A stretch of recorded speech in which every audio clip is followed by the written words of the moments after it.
After 7 months of cruising up Australia's east coast, covering 2,145 nautical miles, where we visited 85 anchorages, it was finally time to bring down our Australian courtesy flag, haul up the anchor one last time in the land down under, and sail for Southeast Asia.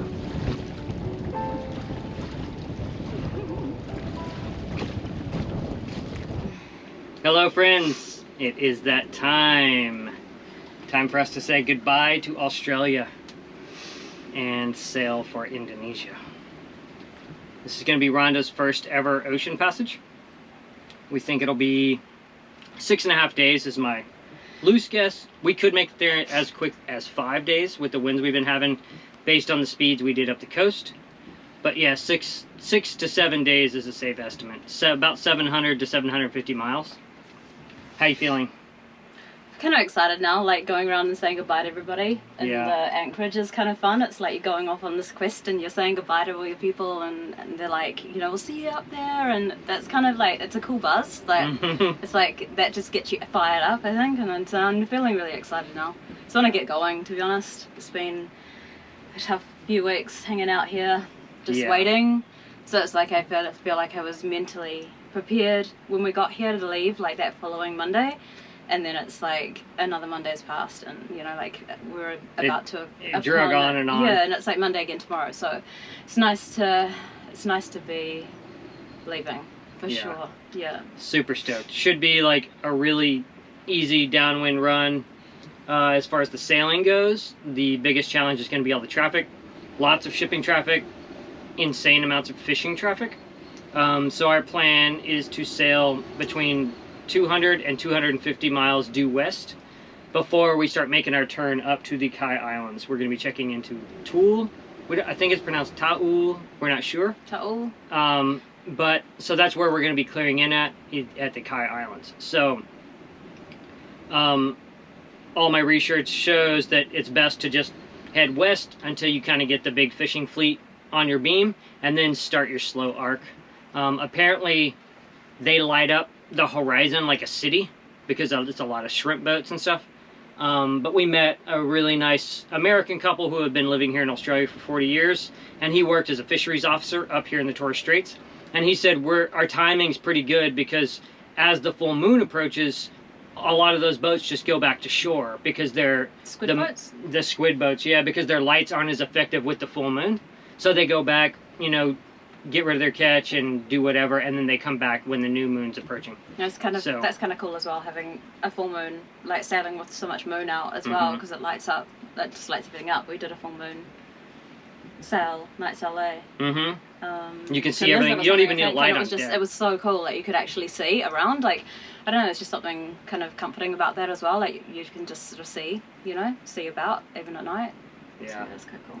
So yeah, now we've got the passage berth set up, we've got the life raft in place, and I think everything is ready. Yeah.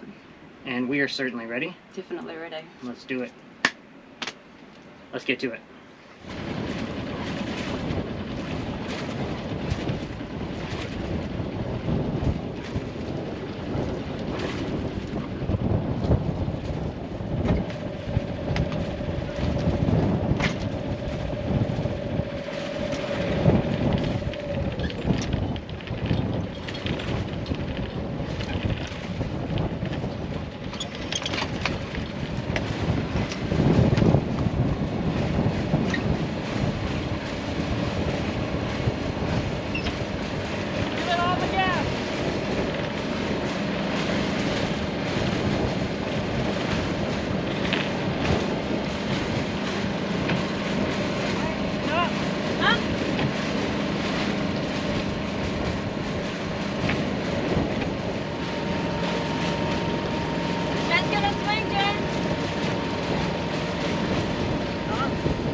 Go ahead.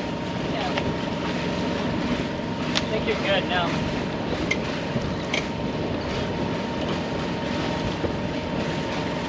See you guys over there. Woo!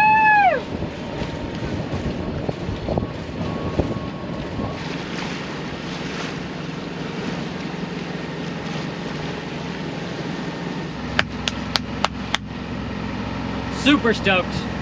Ready to get underway, do some ocean sailing.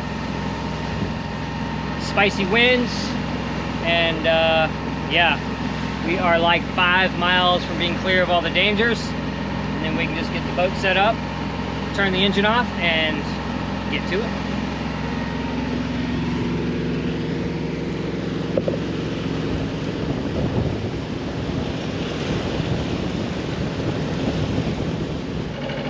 All right, you can tell us.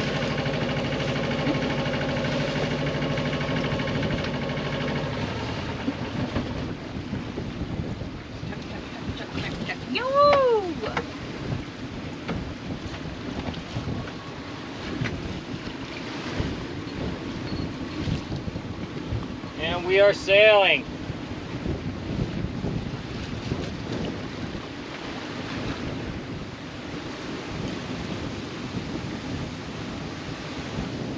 The sound for the next 5 to 7 days. That's right. We only have the main up right now with the third reef. We're doing like 4 knots. Once we get this island aft of us, then I'll get the hydro vane set up and we'll get the headsail up.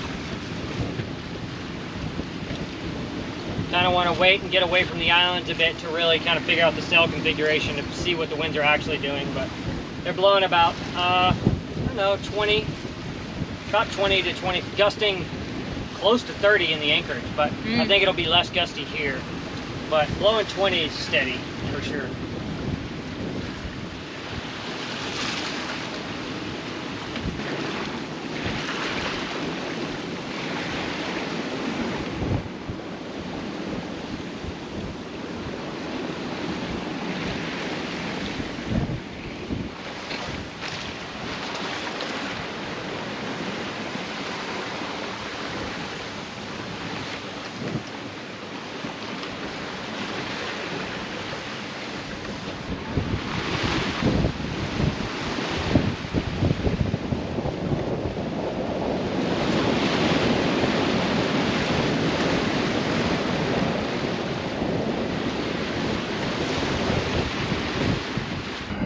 Cheers. Cheers. Time to have like a late lunch. So I made this like massive pot of pasta this morning, just like Mediterranean style. So it's just pesto, olives, sun-dried tomatoes, and feta, and yeah, salt and pepper. Super yummy, basic, easy to eat.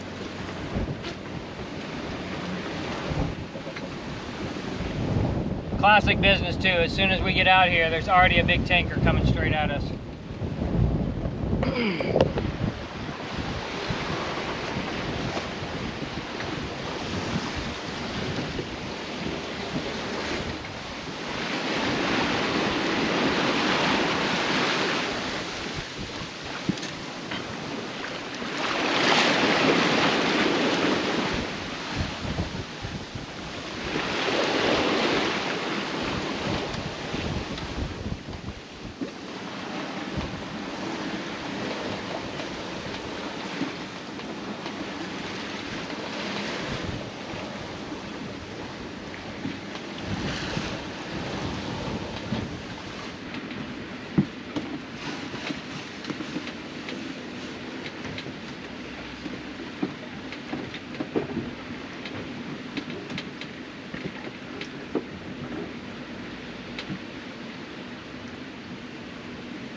Good morning from the Arufa Sea or something like that. I always forget how to pronounce the name of this sea.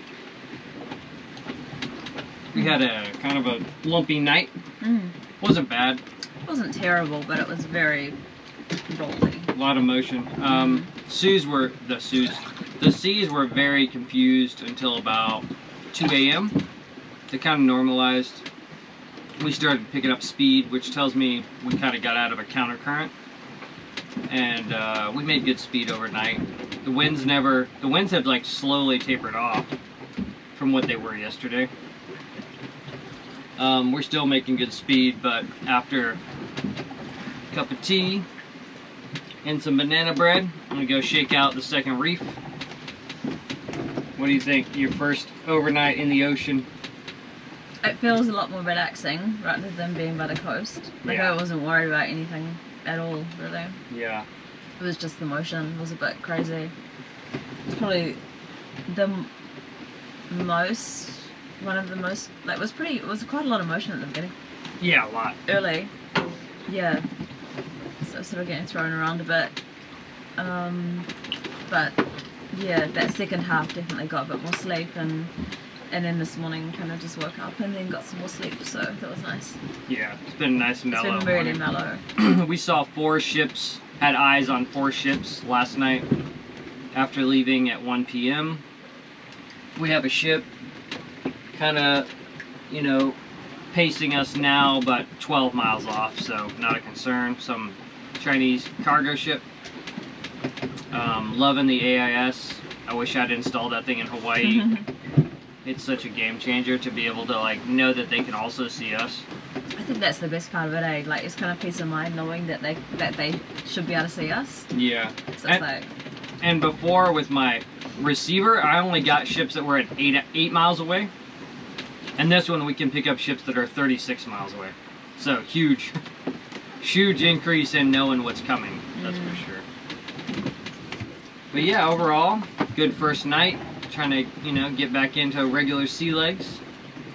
And should be good. We should be holding, we're about like halfway to our point where we want to start our arc up towards the Kai Islands.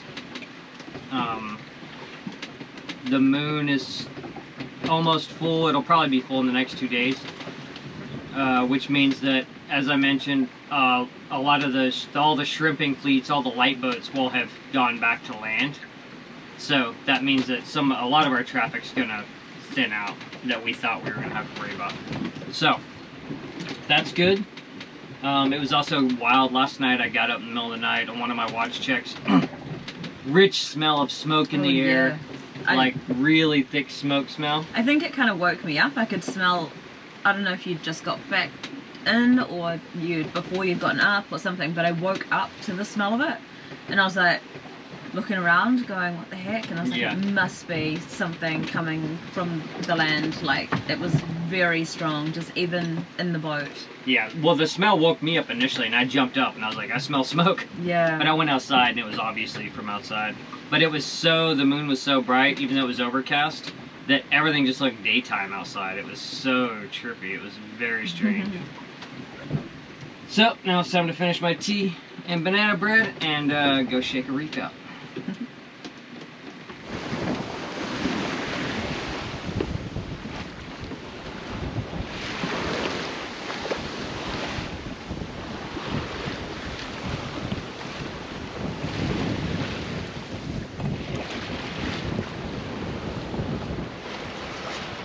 Oh boy, it's started getting a little feisty here afternoon. Sometime mid-morning, we were going slower than I wanted to go, so I went to shake out the second reef, and in doing so, when I tied in the first reef, got it all set, I got a bad wrap on the main winch, and it froze up solid, like unlike I've ever seen it. It was under so much tension since the ring was already on the main that I was trying to figure out how to, because normally you can slack it and just spin it, it wouldn't release. So I was using a screwdriver trying to just like pry the line out, the halyard out that was caught, and slipped and ripped the entire top of my knuckle off. Sliced it open like a fancy man's toupee flapping in the wind. Very disturbing to see the insides of your body. Rhonda helped me get some band-aids on it real quick, and then I went back to get that halyard dealt with, because there was no way for us to drop the main if the winds had come up, which is a spooky feeling. I ended up, luckily since it was the first reef, I was able to spill the clue on the first reef let that release the vang, release everything so that we got some slack, so that I could actually get some slack on the main to free it up. That's how we solved it.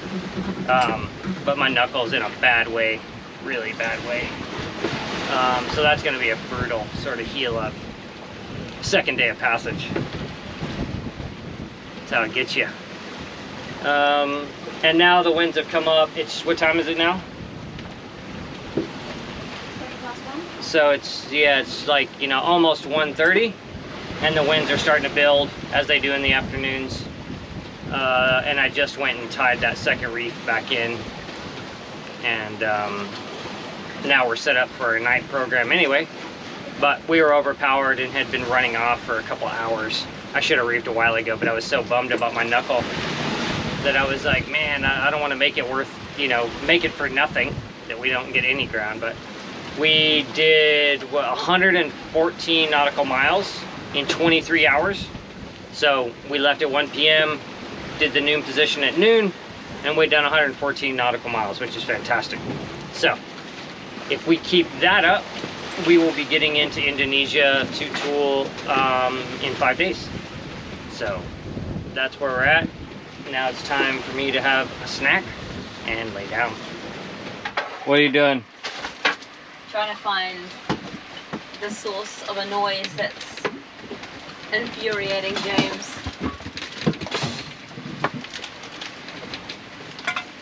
Wasn't making it. It hasn't made it since this cupboard hasn't been gone into since like Cairns. So somehow the noise has Started at 6 a.m. Yeah, thank God it wasn't going last night. Yeah, it's true. It's a huge operation now.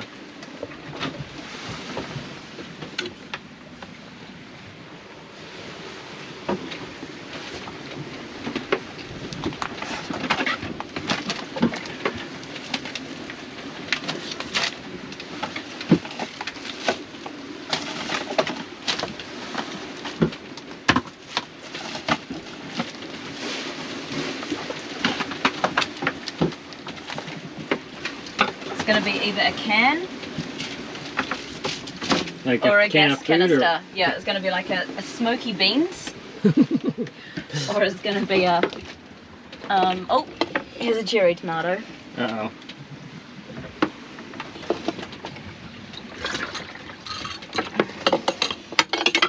Monkey peeler. Alright. Let's see. Maybe it's a water bottle. Yep. It's exactly it. There's the It's that culprit. water bottle. The culprit. Infuriating. Makes me absolutely insane. Oh, it's like the shit. telltale heart. Oh yay, there's some more sun-dried tomatoes in here.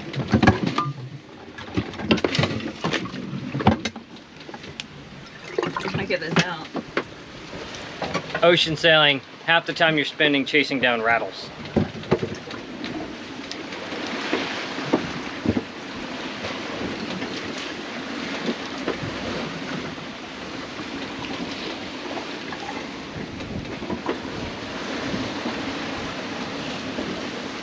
What's happening, James? Giving offerings to Neptune. Threw up twice. It's the first time I've thrown up in years. But as you can see, the sea state is a little obnoxious. And I ate some pasta for lunch that did not sit well with me. Kind of hadn't been feeling well most of the morning. Yeah, I felt a little off this morning, but I didn't feel nauseous. I just felt a little off. I should have taken a pill then, and I didn't. And it caught up to me this afternoon.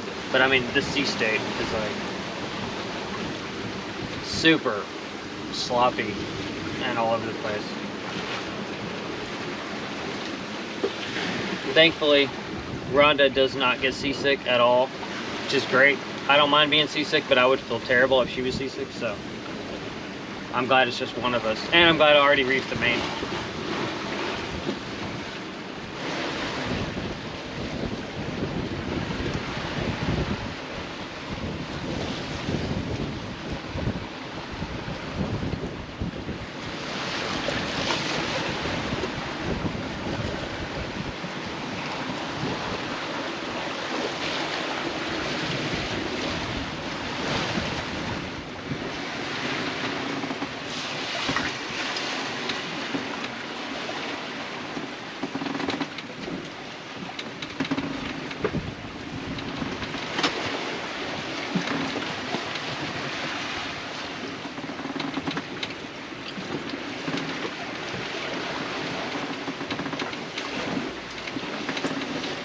So it's time for the Rhonda report for day 2. This is we're coming into our second night. It's getting dark right now.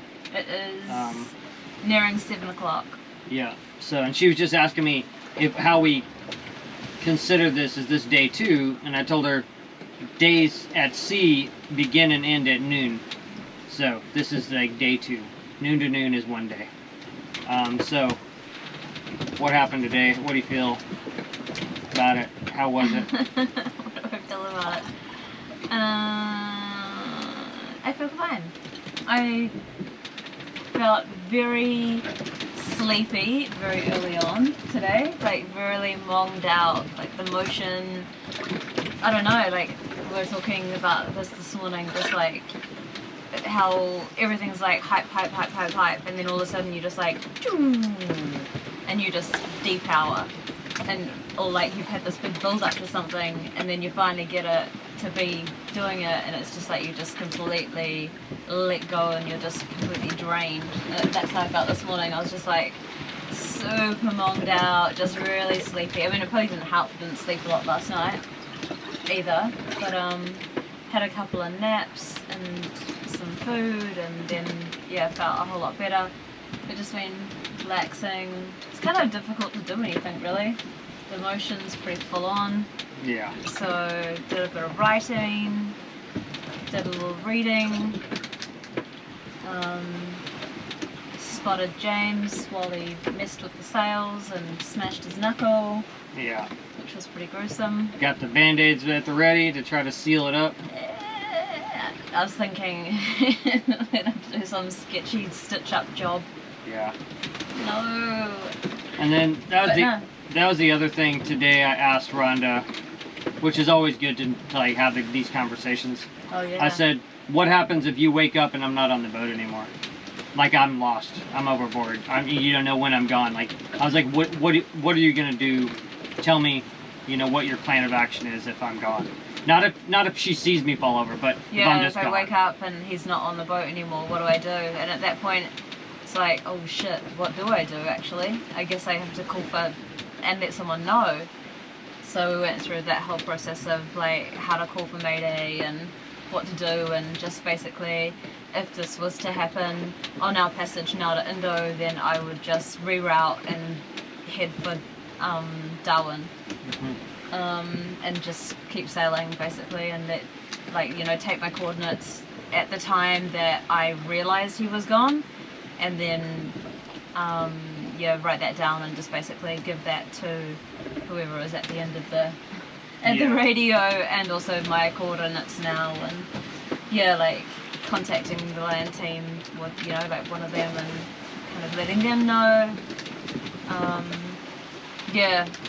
Yeah, and it's kind of a scary, like you sort of think about, and then you sort of, and like James is always like that thinks that I'm pretty capable of being able to sail, but like under those circumstances, like I just wonder how I would cope as well, like if I would just freak out, or if I would just go into this like automated, right, I have to get the boat and myself now safely somewhere. Yeah.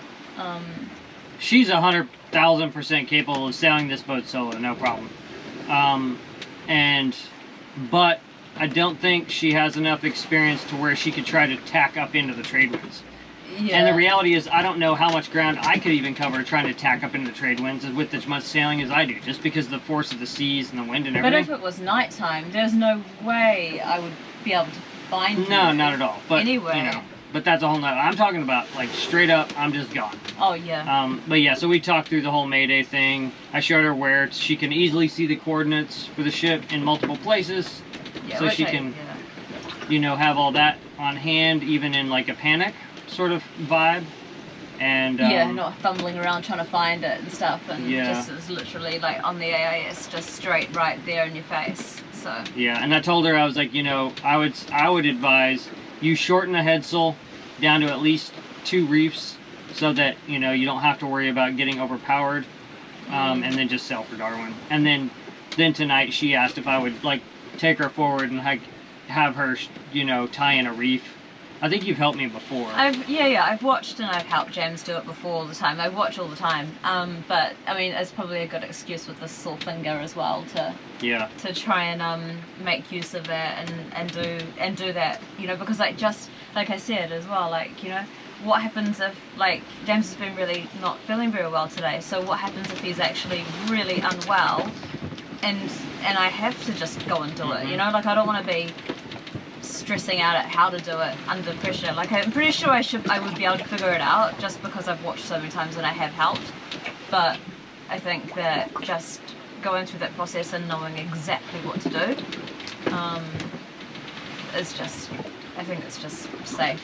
Yeah, really, 100%. 100%. And the best way to do it is just hands-on. Yeah.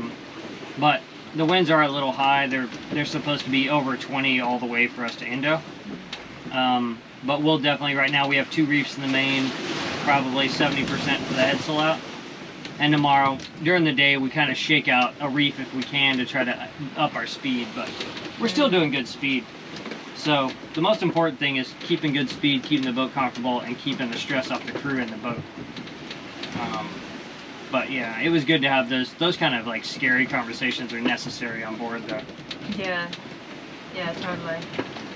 And I laid down after being sick for, I don't know, a couple hours, and then Rhonda made herself dinner, which was pretty fragrant, and it didn't make me feel nauseous, so that was a good sign. And then I got up, she made me some lemongrass tea, and I had crackers for dinner, and I feel good.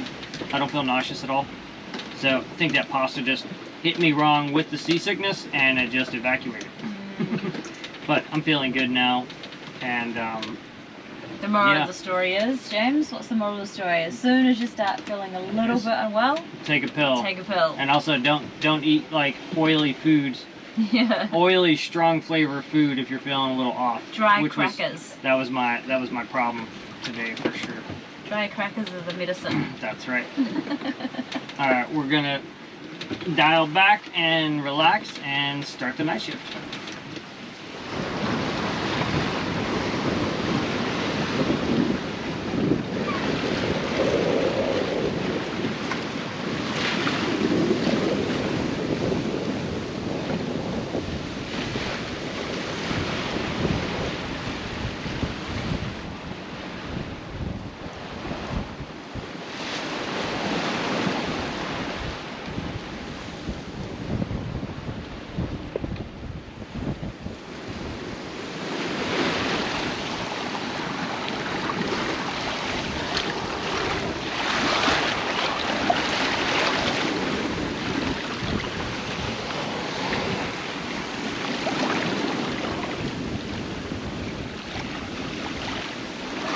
Good morning. Day 3, sailing to Indonesia. We are about to get sandwiched between a cargo ship and a tanker. We made contact with the tanker who was on a collision course with us, Tromso, and they're going to correct course to avoid us because we can't correct course because there's a cargo ship moving at the same speed aft of us. So we just got eyes on both of them, and it's raining on us. Now we're just gonna watch this tanker dude.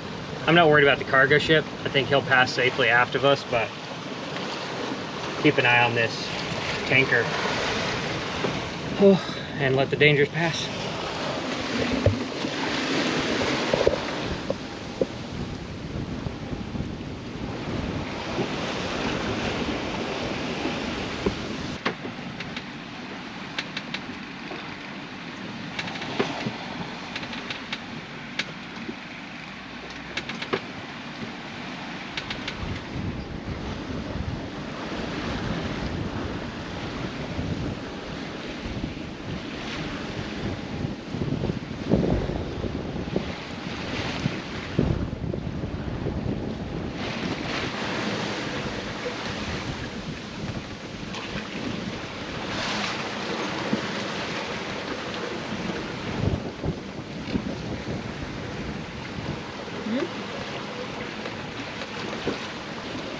As per normal, you can't even see how big these are, although they're a little smaller than before. When I first came out here, they definitely were a few sets coming through at about, I don't know, 3 meters. quite daunting, really. But they're mellow as they just kind of roll on in. It's very trippy. Watching this tanker go by is pretty crazy as well. He's the closest ship we've seen since we've been out here. Pretty moody day. It's kind of nice.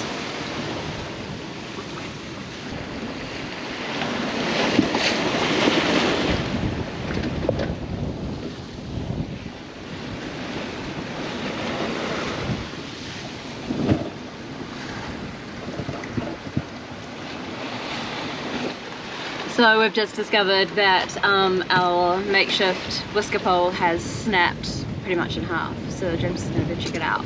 It's just flailing around now. Oh, shark! Shark! Shark! There's a shark! Whoa!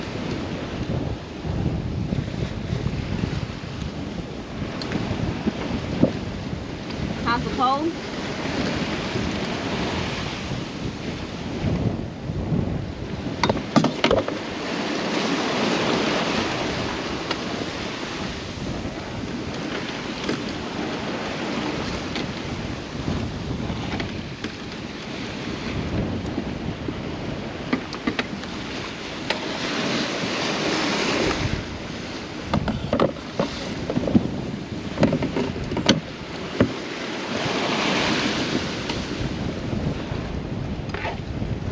Well, it happened just in time for us to jibe the main anyway, so I guess that's one less thing I have to do is take the pole down.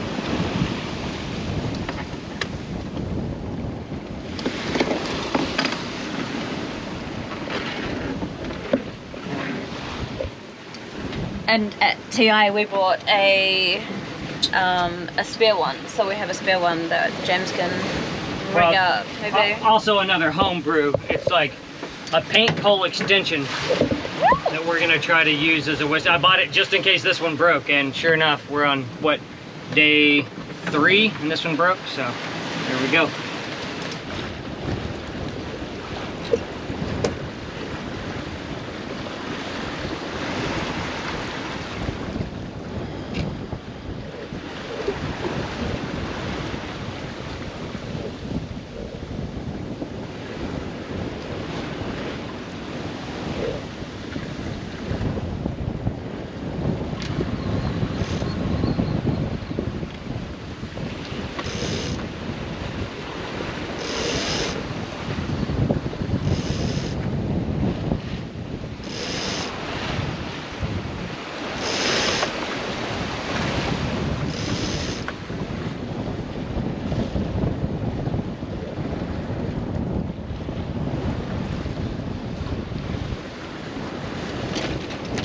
Go.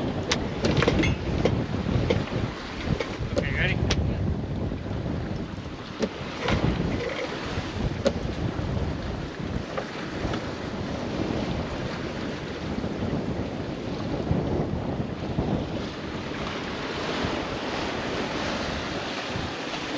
Tight? Yes.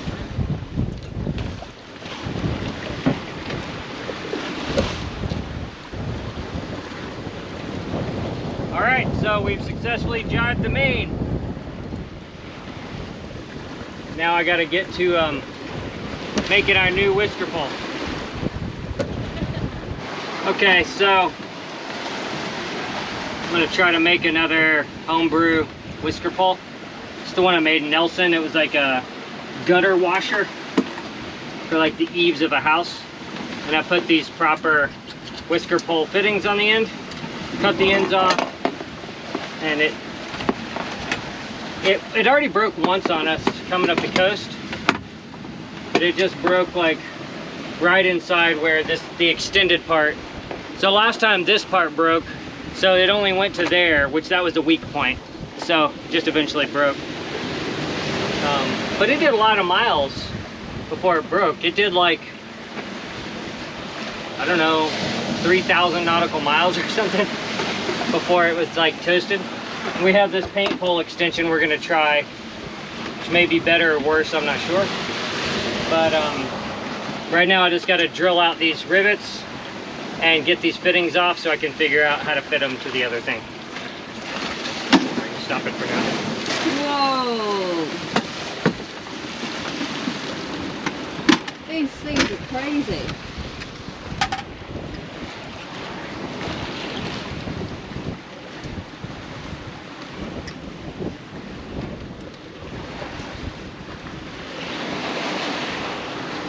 Pretty big. You don't notice it from inside, eh? No. Because Triteia is a blue water boat. Oh, shit.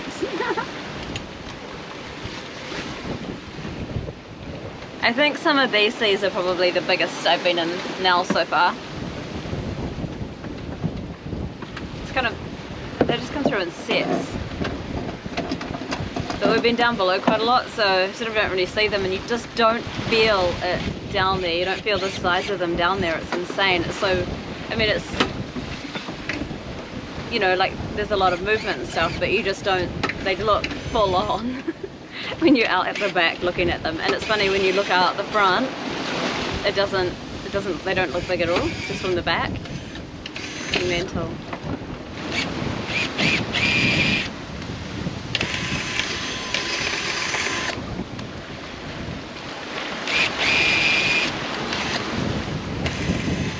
Alright, so I got the fittings free.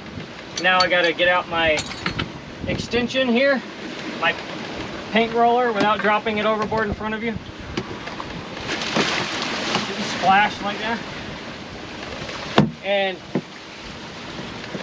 see, it extends like that, but I think this is so thin, I think it might break pretty easy. So we're just gonna do it on that first one. Put the fitting on here. I'm gonna cut this part off and keep it, then it's like double walled, so it has double the strength. And then I'll put the other fitting on the other end. So now I got to get to cutting this part off and then figuring out what happens with this end.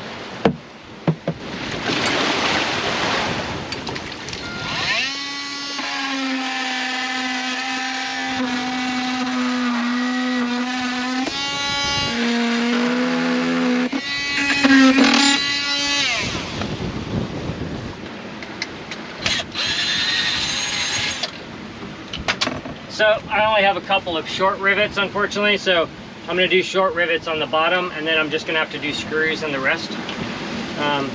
At sea, sometimes you got to make do with what you got. But here's the fitting for one end, and then we'll knock out the other one. There you have it.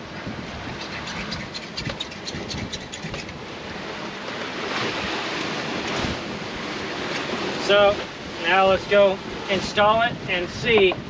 I think like using this extension will make this like very susceptible to breaking, so we're just going to keep it as short as possible to try to save that.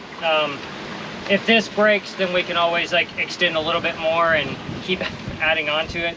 Or worst case scenario, just put it here and just have a really short one. But better than nothing. And since, like I said, it's double walled from like here to like there, so hopefully it won't break. This is the part that goes towards the mast. It seems like most of the pressure on everything is around here. So let's go get it installed and get the headsail back out.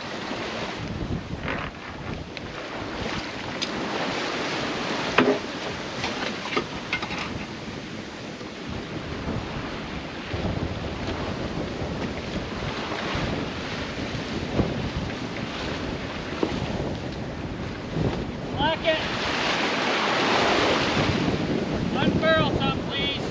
No. Now bring in your jib sheet. Stop.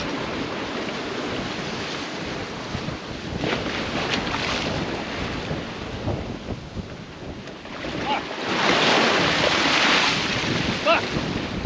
What's wrong? Almost went over.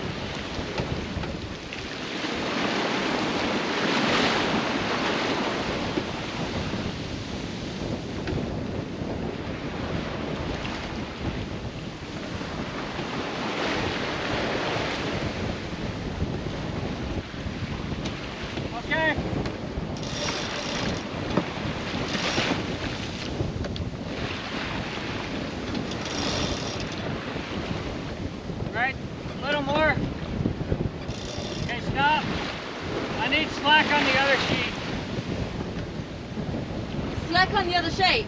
Huh? Slack that one.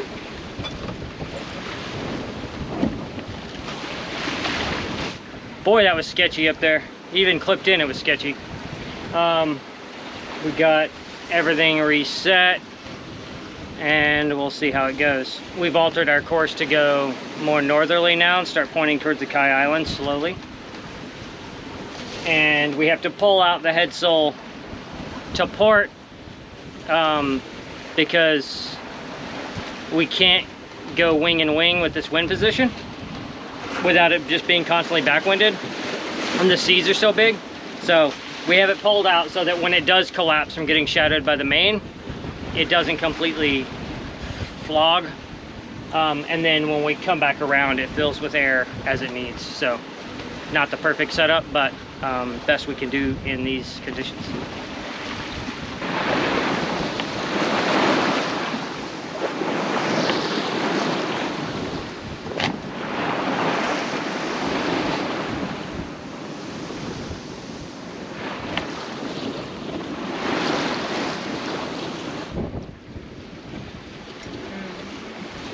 Cheers. Cheers. Rhonda report, day 3. I don't have got much to report today. The seas were pretty massive today, bigger than probably I've been in. I reckon there's like definitely 3 meter or maybe just over. I don't know, at some points. Yeah, for sure. Like sets that would come through that were just enormous. I don't know what else to report on. Whoa! I cooked dinner in this. That was a challenge. This is her first time cooking in really gnarly conditions. I mean, I kind of cooked. I guess I put together food, but not like cooked like that. I don't know, but anyway, it was very frustrating to say the least, and I swore a lot.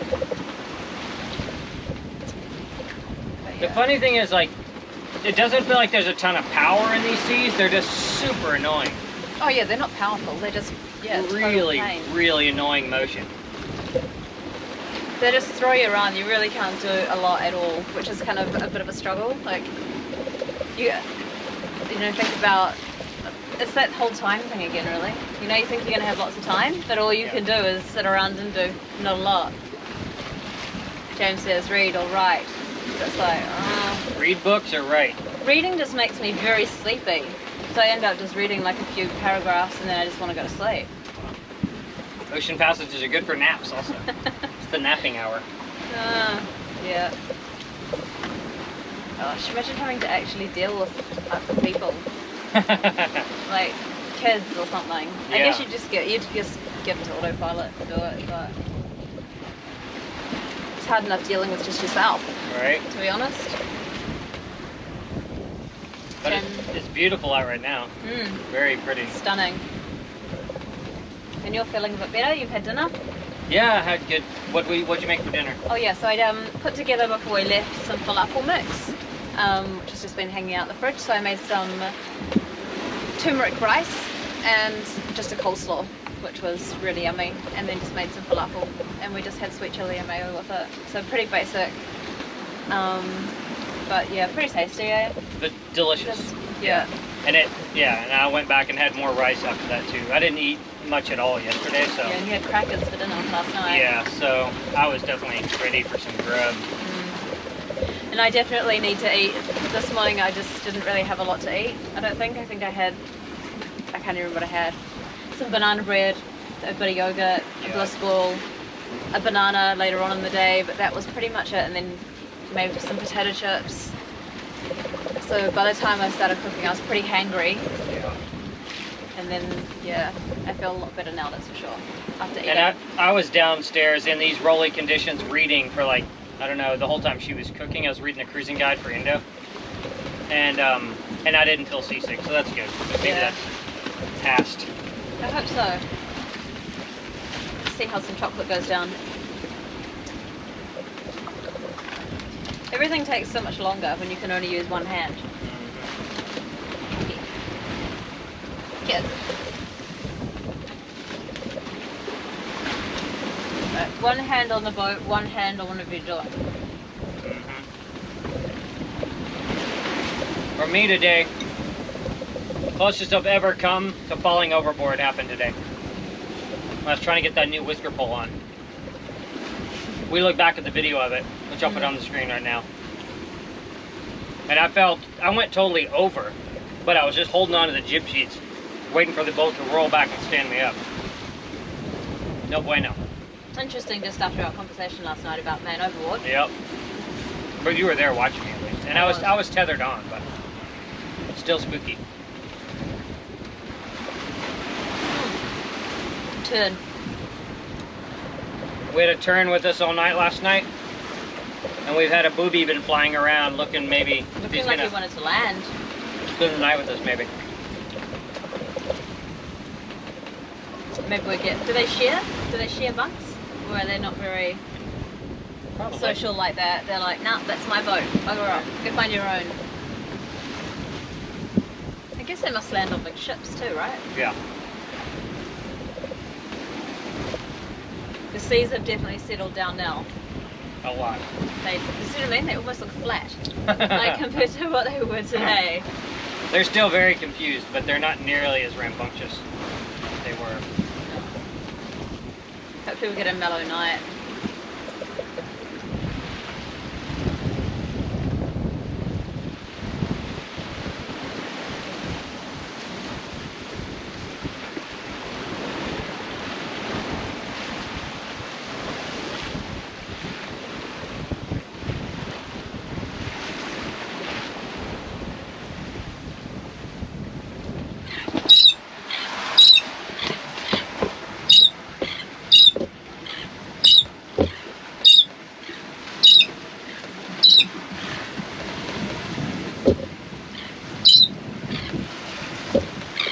I know you're a baby, but please, you're killing me, bro.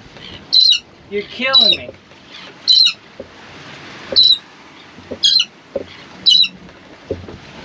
Where's your mama? Hmm? Where's your mama? You're too loud.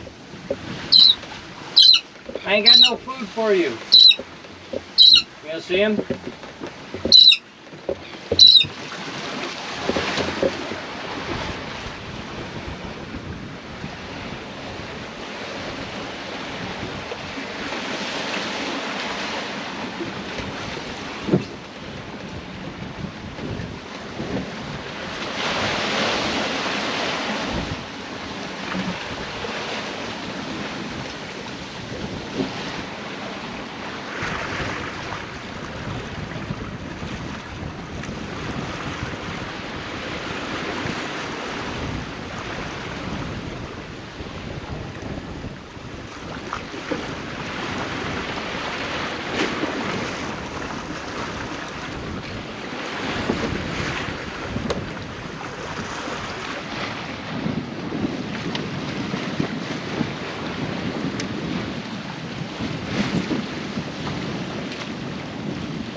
Okay, what has been happening today? Such a strange thing to kind of report on. I feel like I've done nothing. Saw my first decent flying fish this morning, which was really cool. We had a really neat visit by a pod of dolphins. Wild outside, which is why we're inside at the moment. We've had dinner, which brings me to a frustrating topic, cooking underway. It's I remember asking James what was the worst thing he hated about passages, and it was the cooking. So I can see why It's so frustrating. It's like the simplest of tasks that would take you like not very long but to do take you like twice as long, 3 times as long, because you have to be so careful. You can only really use one hand at a time, and you're leaning around, trying to balance yourself, and it's chaos. These following seas are mental, and they're big as well. And you kind of just can't really time it. Like when you know, we've been sailing up the coast and stuff, you can get into like, you can feel when, and you can kind of feel when it's going to come next or something, and you can kind of brace it. But this is just like so random that you don't know what's coming next. So it's a challenge, that's for sure. It's really making me think about like food on passages a lot as well. So today I made, James was feeling like some kind of egg salad like thing, so I made like a potato salad with eggs, boiled eggs, which I had already boiled before we left, so that was pretty cool. Just use those. But even just like cutting up potatoes and throwing them in a pot, and you know, having the stove on gimbal and the water's like, you know, boiling and potentially dangerously gonna spill around the place. It's hectic. So it's kind of, yeah, making me think about food, the food game on passage, and then just made a slaw. But everything, you know, using a knife as well, is, you know, pretty, it's a dangerous game when the seas are like this. But it's been a pretty good day, I guess. I haven't really slept a lot today. I sat outside a lot, which has been really nice, and done a lot of journaling. That's pretty much it, I think. There really hasn't been a lot going on. Can't really do anything. Have definitely eaten a bit more than I did yesterday, which is good, so I don't kind of not feeling like hangry like I was yesterday when I went to cook some food for dinner. And we just had leftovers, and I made another like coleslaw.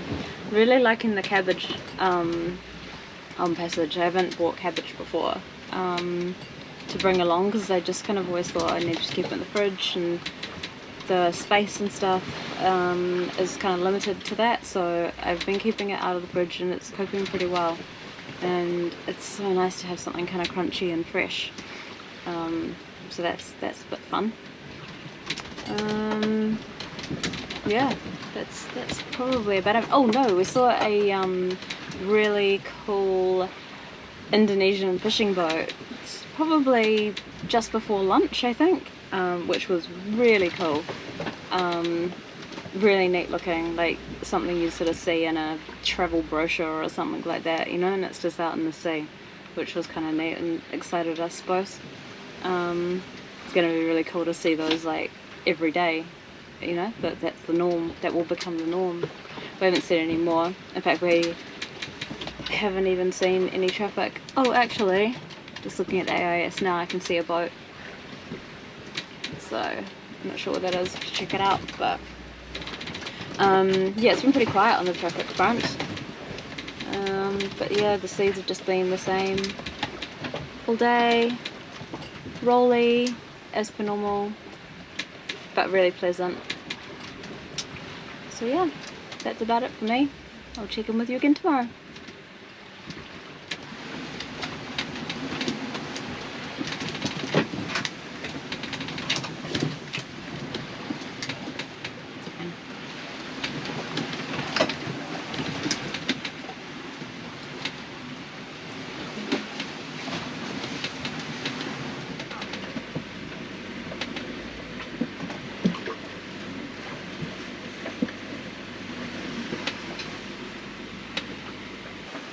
It's 3 a.m. and we just crossed officially into Indonesian waters. And we have the largest fishing fleet we've seen on AIS coming up. We've passed a number of these smaller sort of fishing fleets, and they've all been about 6 miles of us up in Indonesian waters, but we just crossed the line. And this, I can't even count how many boats are in this fishing fleet. I just jibed the main and altered course kind of dramatically so that we can try to just skirt all of them and not have to try to swerve through them. It looks like this is just one big cluster when we zoom out on the AIS. So hopefully we can just get past these dudes, which are like, I don't know, about 10 miles away right now. And then get back on our correct course.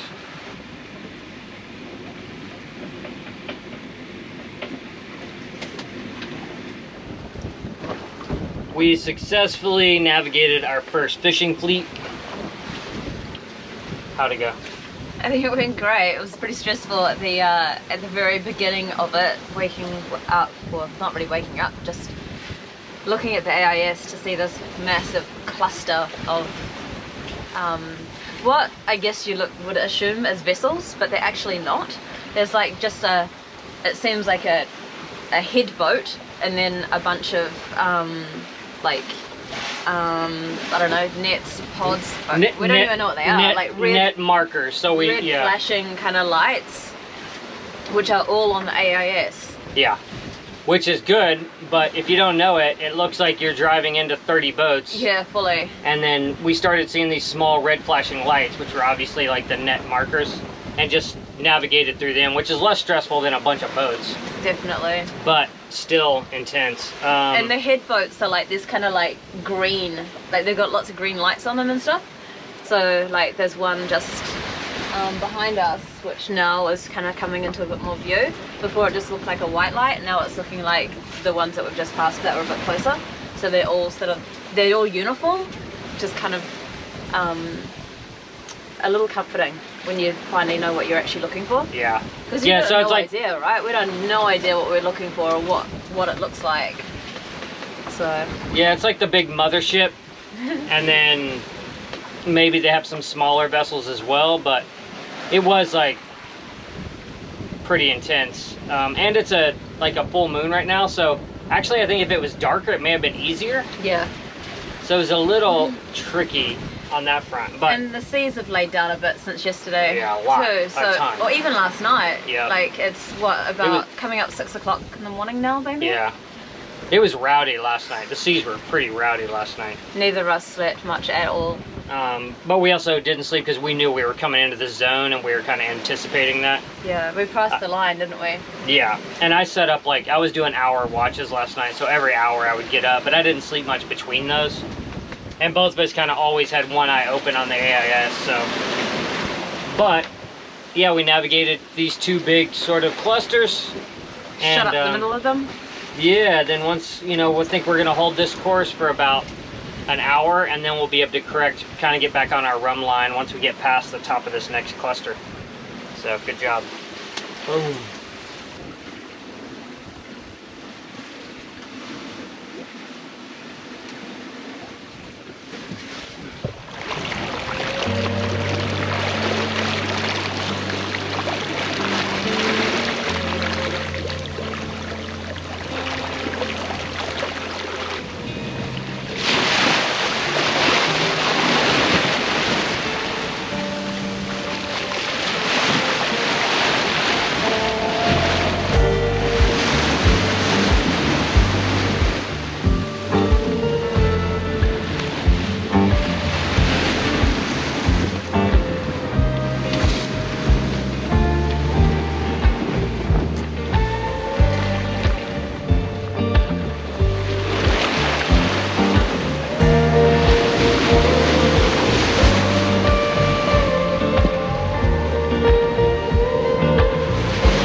Today has been very nice, change of pace. The seas came way, way down. The winds came down. We shook out the second reef, and then we shook out the first reef, so we had the full main. and it pulled out headsail pretty much all day, I think, since maybe midday. Making great speed. Yesterday we did 110 nautical miles, our day's run, which was the worst day's run we've had, but it got slow in the night last night, and we kept the boat going slow when we were trying to navigate through all those like AIS targets, all that chaos. So, and I just said, forget it, like I'm not going to shake the reef out when it's dark. We'll just like enjoy some like quiet sailing and, you know, try to get some rest after all of that chaos. So that's what we did, and then as soon as the sun came up, started shaking out reefs. It's been very nice sailing today. We have had just like endless amounts of flying fish. So that's been fun. We probably had like, I don't know, 10 flying fish on the deck this morning. I went and got the biggest one and showed it to Rhonda. She'd never seen one up close. So that was cool to get to show her that, show them wings and all that. Other than that, we just saw that one string of nets today. We saw one Indonesian traditional fishing vessel. Other than that, it's been pretty quiet on the like traffic front. We'll see what the night brings. We are at noon. We were 265 miles, I think, from Poole, Kai Islands of Indonesia. So we're gonna be in a few days. Very excited to sail into Indonesia. I've never been anywhere in Asia, so it's going to be extremely foreign, new experience, and really looking forward to it. We had a lovely dinner. Rhonda made chickpea curry chickpea, and potatoes, and saffron, turmeric rice. And we had some garlic naan bread. We sit out here in the cockpit, beautiful scenery, enjoyed dinner, and just took it all in. Now the sun's getting ready to set, and we're gonna wind down and enjoy some quiet sailing for the next 2 days.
Alright, so we have got super mellow conditions, and it's been this way pretty much all day, which has been really nice. I said to James before, like, I could just spend weeks at the ocean like this, just plodding along. It's super mellow, very hot, but so nice, so pleasant. So I'm gonna make some pizza. It's Friday night, and yeah, I thought I'd make some pizza underway for a bit of fun. In these conditions, it's going to be a whole lot easier than the previous 4 days or so. So yeah, let's get to it.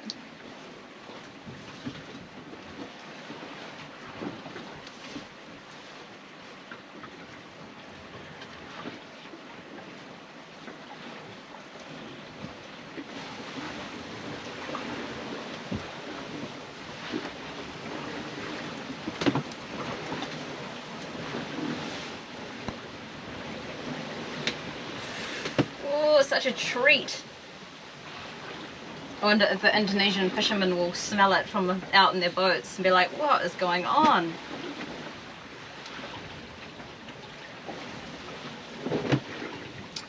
Another layer of cheese, because, you know, why not?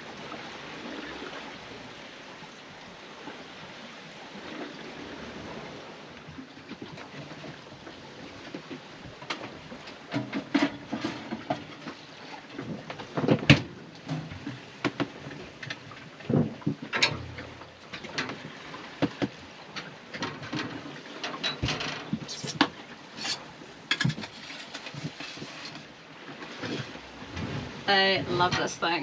Normally make like really retro, not retro, like kind of rusticy pieces, so like, you know, rectangular or something, but this round pizza thing just looks so pro, it's hilarious. Alright, give it a look. This guy. Pretty hectic. Alrighty. I am going to head out into the cockpit and enjoy some of this pizza. Looks and smells amazing.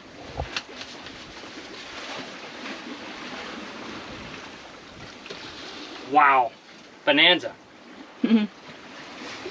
Couple of cold ginger beers.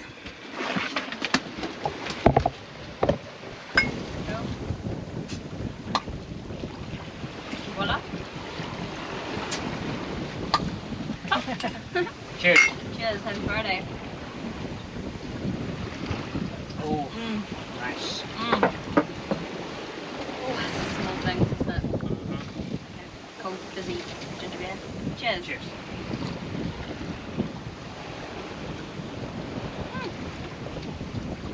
Indonesian pizza party. Never had that before. Yum. Tasty as.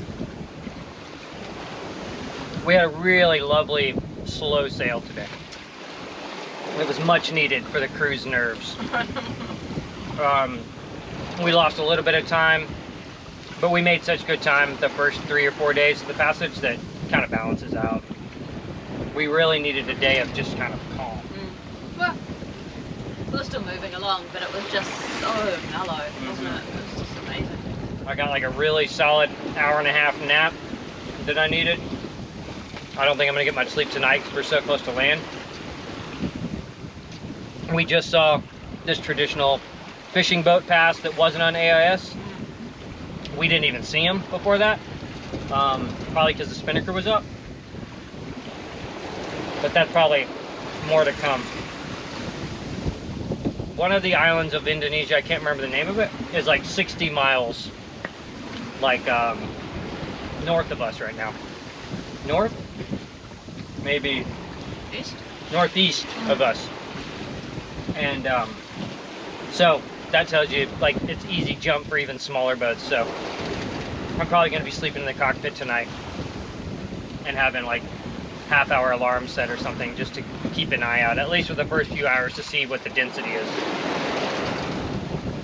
I'd say that they'll definitely move around us. You know, Yeah. they'd be used to yachts and things coming in here. They'll just wash over. They don't tend to move at very fast pace either, do they? They just kind of cut along. Yeah. And we're not really going to be making landfall until like tomorrow afternoon around 3 or 4. So, or maybe later at this speed. So, we'll see what the night brings. Last night was real quiet. It was.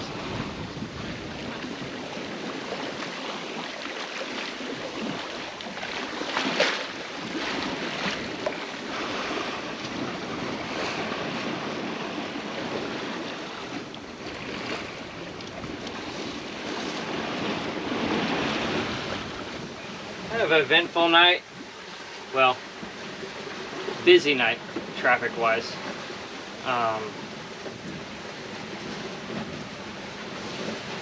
Started, I don't even remember the first set, what time it was when I dodged the first set.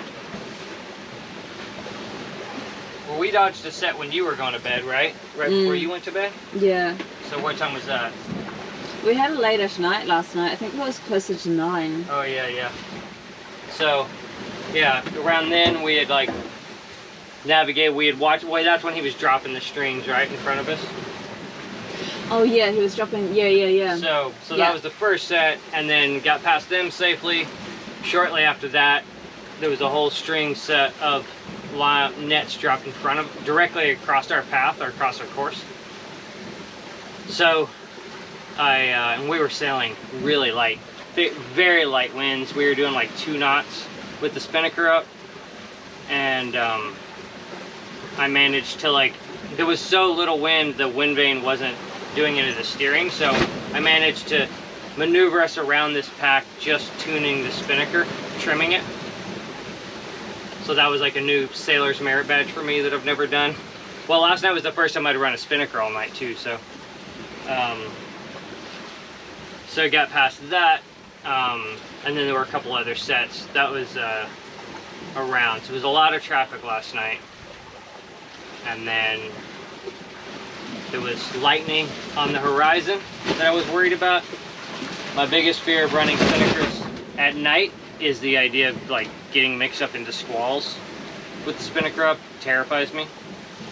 But I sat on the foredeck for a long time, watched the lightning, and eventually I was like, man, we're doing like 3 knots. Like, I was like, you can go like lay down for like a 30-minute nap. So we're gonna go like a mile in 30 minutes. So, which we did. We never saw any of the action. I think it was all over the islands. But I slept in very small increments until, what time did you get up, like 4? Yeah, 4. So yeah, so I've been up since 4. Yeah. Well, no, before that, it must have been 3. It was 3. It was 4 when you went to bed. Okay, so Rhonda got up at around 3, and luckily she was already up. We had this close call incident with a fishing boat. So there was like a line of fishing boats that were on AIS, and the alarms were going off. Watt had one fishing boat pass that wasn't on AIS, and I heard his little motor pop, pop, pop, pop, pop, pop, and he flashed his flashlight at me just so I could see where he was, and I responded with my flashlight. It was all very civil. And then we had this line of fishing boats and this one dude just like charging at us. And I'd read this before coming here, but there are no code regs here, so there's not like a red light for port and a green light for starboard. So there's like no regulations for any colored lights on boats. So you have no idea which way the boat is traveling if you're visually looking at them until you're very close. When we were watching him on AIS, it was all accurate. It showed his speed, the direction, he was coming straight at us. We tried to get his attention because we were very lightly sailing with the spinnaker alone. The spinnaker's acting up right now. He just never altered course. So we had to come about really hard with the spinnaker up, depowered the spinnaker, backwinded it just so that we didn't get hit by this dude. He just motored on by and never even, never flashed a light, never acknowledged us or anything. So then we came back, got on course, yeah, and got to sailing. Shook out a couple of reefs. Shook out a couple of reefs to get some speed on, which helped a lot. We've been doing about 4 knots since then, 3 to 4 knots. And now the sun's coming up, and we got to get her tuned proper for the wind that's happening for the morning. And I just made us some tea, and we are 43 miles from Indonesia. 81 miles from our anchorage where we have to check in. Very exciting. And you've had some sleep? Oh yeah. And so at what time was it? 4 o'clock. 4 o'clock, Rhonda stayed up here in the cockpit nest. We set alarm watches for her. I went down below and actually got like 3 hours. Was it 3 hours of sleep? 3 hours, yeah. Which is the longest I've slept since we left Australia. Yeah. So Such nice sailing too. Yeah, it was like the boat was quiet, everything's peaceful, really lovely conditions, and I desperately needed it. How was your cockpit watch during that time? Yeah, my watch was fine. It was good. It was super peaceful out here. The temperature was lovely. Just slept for like half an hour increments, but then like James does as well, seems to wake up like just before the alarm goes off, like 10 minutes or so. It was really crazy. But it's like your body just knows, or it's like you feel like you've overslept when you shouldn't be. But anyway, I just get up, have a look around, check the AIS, and there was just nothing more after our near run-in. Nah, it was all good. Perfect. So we're gonna have our tea now and check out this beautiful morning.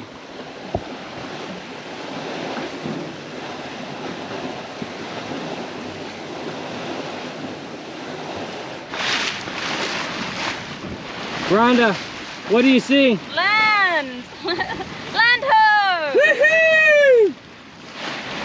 Oh my gosh, we made it! Only just so faintly. Can just start to make it out. You can just see a faint outline. How far away? We're 26 miles from land, and we're 26. just now seeing the outline of the first island. But it's definitely, you can see the curves of the mountain. Very exciting. And Rhonda spotted it first, which makes me super happy. I know, that's cool. It's great. Very excited. I've been like squinting at that horizon all morning. Fantastic. Like hazy clouds made it difficult for us. We're stoked. We got full sail up, good sailing wind. We're making about 5 knots. Oh my goodness. And we should be, it's almost noon now. We should be reaching the channel by like, I don't know, 4 p.m. or something. And Indonesia, here we come.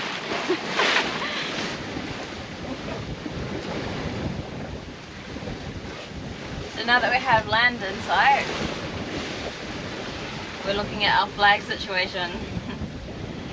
And we're going to be running the New Zealand flag as well, which is really, really cool. And when I saw James had pulled it out, it made me cry. But it's got a little tear on it, so I'm just gonna sew it up, just on the edge where it attaches. And yeah, try and find some more, get some sent to us, so we've got some spares. Because how many spare American ones have we got? We have 14 now. Wow, 14. But I've gone through like 4. Yeah, those cheap ones don't really last very long. But it'd be cool to get some more New Zealand flags and have a little stock of those, because they just don't wear very well. Start making them like old school. Old school. Old school.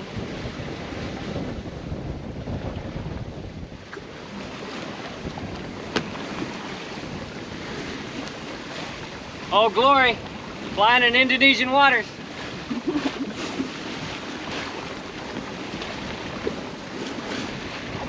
Oh, there's a booby bird.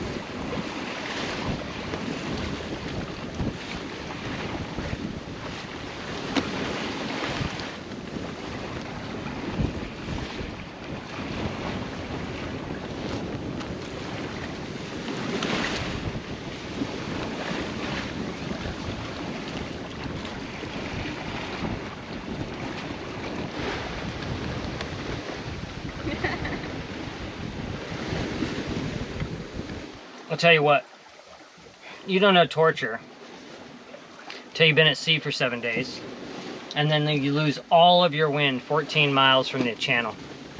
We still have like 50 miles to go to the anchorage where we have to clear in at. But we at least want to get up into the channel before dark. Absolute torture. We even re-jumped the spinnaker, trying to use what little wind is here, but we're doing like 2.5 knots. Brutal. It's very pleasant though. It is pleasant, but I want to get up between those islands in the light and see what obstacles are up there and just get a visual in Indonesia. We've been at sea for a week, so it is just like so close, so close, so far away. Yeah, this seems to happen to me on every passage, to where as I approach the last like 12 to 24 hours, the winds totally die and I end up having to motor in. But I guess it's better than coming in a gale. 100%. 100%. I would much rather be doing this nice, pleasant, kind of slow sailing and then motoring rather than coming in with a fight. Yeah. Especially into the unknown. Absolutely. 100%. So, wish us luck, and yeah, next time you see us, you'll probably hear the motor.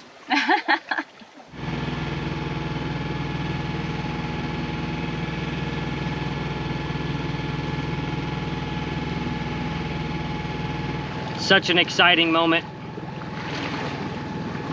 Approaching a new landfall. I've been, I don't know how many countries I've been to, 27 or 30 or something like that, by sea or by plane, but I've never been anywhere in Asia. So this is like extra exciting to me, to be arriving to Southeast Asia, especially by sail.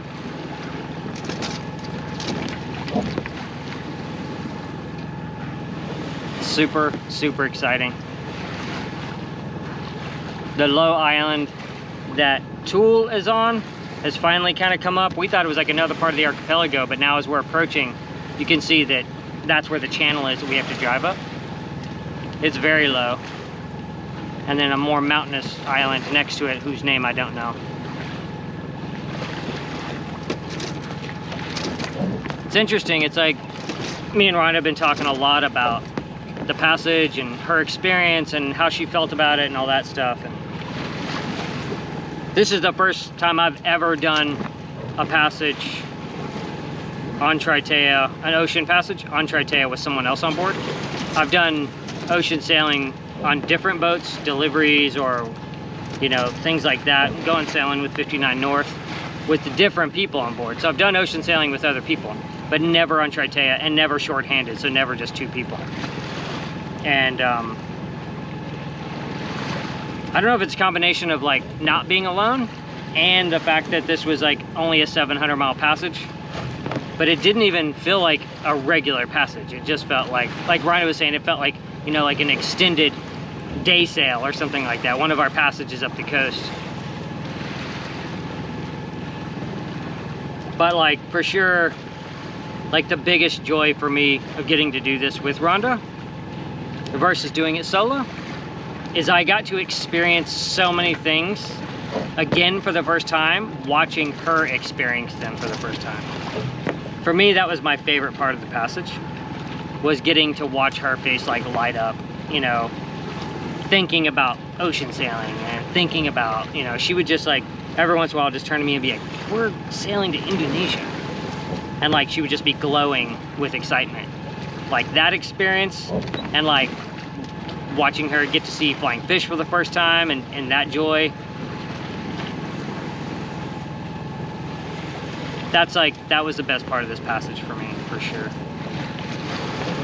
And now we get to explore a new land that is entirely foreign to both of us. Very, very grateful to be here and have the opportunity to do this. It's amazing.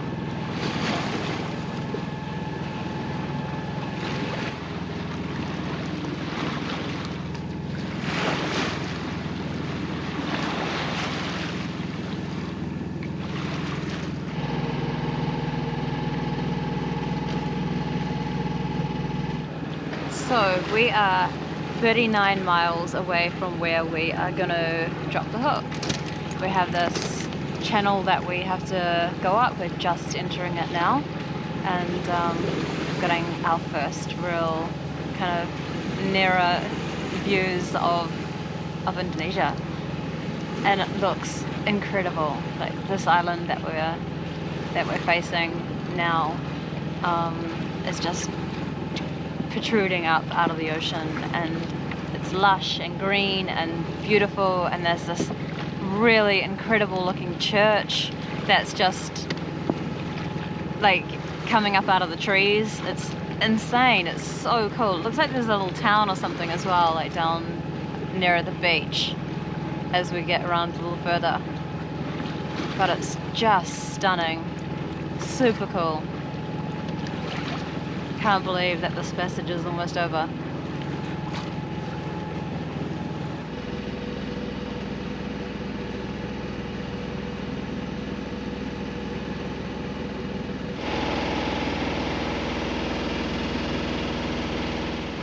What just happened?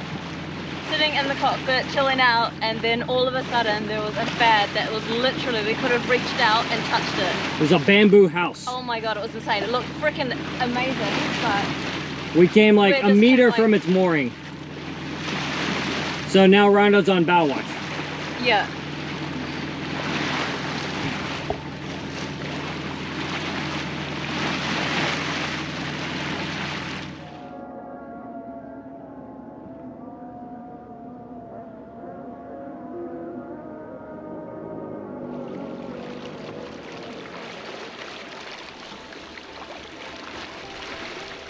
We hope you enjoyed this long format passage film, and we can't wait to share all of our adventures with you as we explore Indonesia.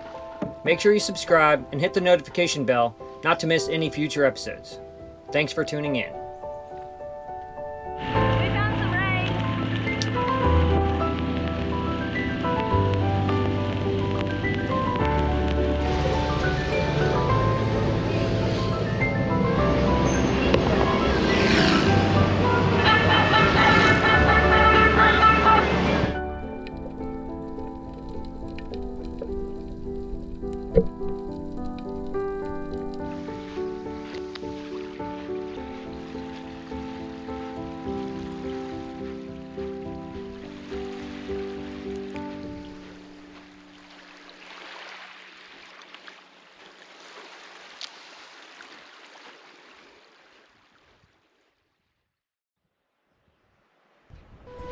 If you enjoy the content on this channel and would like to contribute, you can consider joining the Patreon crew.